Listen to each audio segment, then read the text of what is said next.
Hi everyone, Minu Haldar ভ্লগের আরেকটি চ্যানেলে আপনাদের স্বাগত। আশা করব সবাই ভালো আছেন। সকাল সকাল পড়িয়ে উঠে মনে হলো ওপরের বারান্দাতে একটুখানি আলপনা দিই। আমি একটু ফেব্রিক কালারের কিনে রেখেছিলাম, ওই লক্ষ্মী পূজাতে ছোটোখাটো একটু আলপনা করেছি।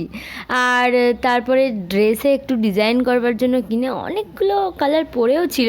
শুধু শুধু ভাবলাম পরে পরে নষ্ট হবে, কখন সেই এক বছর অন্তর অন্তর লক্ষ্মী পুজোতে আলপনা দেবো। আর এমনিতেও ফেব্রিক কালার দিয়ে আলপনা দিলে কিন্তু এক বছর কেন, প্রায় অনেক বছরই থেকে যায়। এবারে যদি সেখানে প্রত্যেক দিন জল দেওয়া হয় বা বেশি তার উপর থেকে হাঁটা হয় তো বেশি দিন সেটা থাকে না, বাট এমনি নর্মালি ওটা অনেক দিনই থাকে। তাই সকাল সকাল খাবার দাবার নিয়ে একেবারে ভাবলাম টিফিন করা যাবে বসে, আর প্লাস আবার এদিকে আলপনাও করে নেব ওখানে। আর গোল শেপটা দেওয়ার জন্য তোমরা দেখলেই তো মগের মুখটা খুলে নিয়েছি, তারপর আমার রিং লাইট থেকে লাইটটা খুলে নিয়ে বড় রাউন্ডটা করে নিয়েছি। আমাদের দু বোনেরই আঁকা শেখা বাবার কাছ থেকে। আমি একবার ভর্তি হয়েছিলাম, কিন্তু আমি যে স্কুলে ভর্তি হয়েছিলাম সেখানে দুপুরবেলাতেই শেখাতো, আর আমার ঠিক পোষাতো না ওই দুপুরবেলা ঘুম নষ্ট করে যাওয়াটা, শরীরও ভীষণ খারাপ হচ্ছিল, তাই আর যাইনি। আর এমনি বাবার কাছ থেকেই আঁকা শেখাতো। দুই বোনেই মোটামুটি নাচ আঁকা এইসব দিক থেকে মোটামুটি পারদর্শী। খুব একেবারে ভালো না হলেও খুব খারাপ আমরা আঁকি না, আর খুব খারাপ নাচও করি না। তো যাই হোক, আমার নাচের একটা চ্যানেল আছে পিকাচু বলে, তার লিঙ্ক আমি ডিসক্রিপশানে দিয়ে দেবো, আপনারা চাইলে দেখতে পারেন।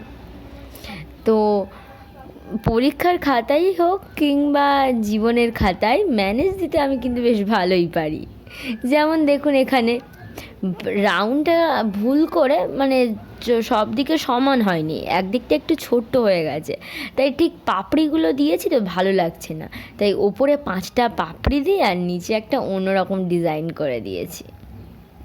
তো ইচ্ছে আছে পুরো বারান্দাটা দেওয়ার। আমাদের বাড়িটার একটুখানি পুরানো স্টাইলের, মানে ঢালাই বড় ঘর, ঢালাই বড় বারান্দা। হ্যাঁ, মানে এখনকার সমস্ত প্ল্যানিংয়ের রুমগুলো যেমন হয় অল্প জায়গার মধ্যে সুন্দর করে, বাট আমাদের তো ওরকম অনেক পুরানো স্টাইলের বাড়িটা করা, তো তাই অনেক বড় আমাদের বারান্দাটা। তো ফুল যখন আঁকাটা, মানে ফুল আলপনাটা যখন কমপ্লিট হবে আপনাদেরকে আমি দেখাবো, ও কত সুন্দর লাগবে।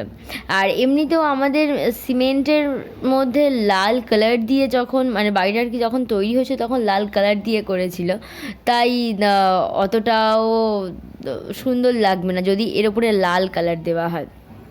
এর উপরে মোটামুটি সাদা, ইয়েলো, হ্যাঁ লাল ভালো লাগবে, তার আশেপাশে যদি আমরা সাদা বা অন্য কোনো কালারের বর্ডার দিয়ে দিই। আমার একটা বদভ্যাস আছে জানেন, আমি যে জিনিসটা মনে করবো যে এটা আমি করব, সেটা নিয়ে আমি বসবো সারাদিন সেটার পিছনে লাগিয়ে দেব। যেমন ধরুন না, সেই যে সকালবেলা পড়িয়ে উঠে আমি ওপরে উঠেছি, কখন যে 1টা বেজে গেছে, নিচ থেকে মা আমাকে বকাবকি করলো, তবে আমি নিচে গিয়ে দেখছি যে হ্যাঁ সত্যি তো 1টা বেজে গেছে। আর আমার আবার ধৈর্য শক্তি খুবই কম। হ্যাঁ, যে জিনিসটা আমি করব সেটা হয়তো খুব সুন্দর হচ্ছে, তখন আমি সেটার পিছনে টাইম দেব।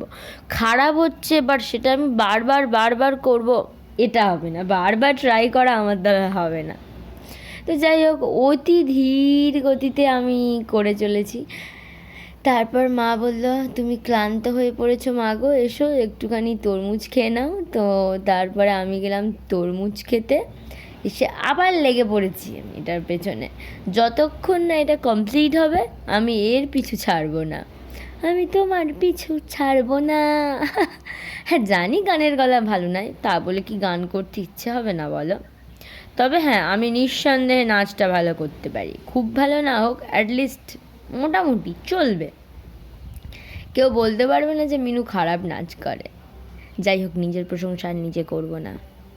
তো তোমরা দেখে বলো দেখি আলপনাটা কেমন হয়েছে। তো আজকের ব্লগটা এই পর্যন্ত, সবাই সুস্থ থাকবেন।